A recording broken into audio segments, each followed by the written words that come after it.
नमस्कार, सरिता पांडे चैनल में आपका बहुत बहुत स्वागत है। आज जा रही हूँ शंकर जी का गीत सुनाने के लिए।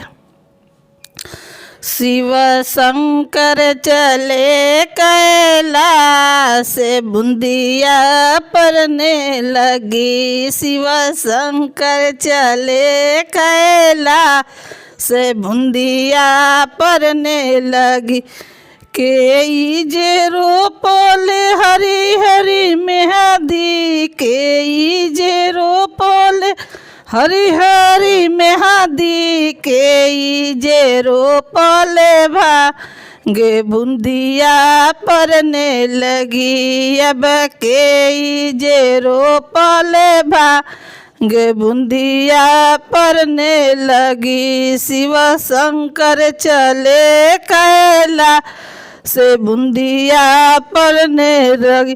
राधा जी ले रोपली लाल लाल मेहंदी, राधा जी ने रोपेली लाल लाल मेहंदी। गौरा रानी जे रोपली भांगे बूंदिया परने लगी। गौरा रानी जे रोपली भांगे बूंदिया परने लगी। शिव शंकर चले कैलाश से बूंदिया परने लगी। शिव शंकर चले कैलाश से बूंदिया परने लगी।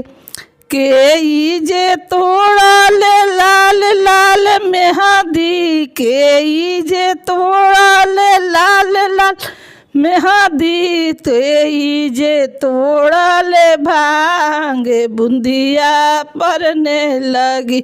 शिव शंकर चले कैलाश से बूंदिया परने लगी। राधा जी ने तोड़ा ली लाल लाल मेहंदी, राधा जी ने तोड़ा ली लाल लाल मेहंदी।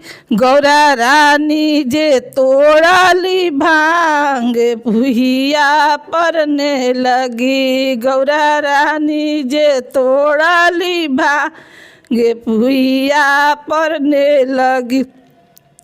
शिव शंकर चले कैलाश से भुइया परने लगी। के जे पीसल लाल लाल मेहंदी, के जे पीसल लाल लाल मेहंदी, के जे पीसल भांगे भुइया परने लगी। शिव शंकर चले कैलाश से भुइया परने लगी। राधा जी ने पीसली लाल लाल मेहंदी, राधा जी ने पीसली लाल लाल मेहंदी।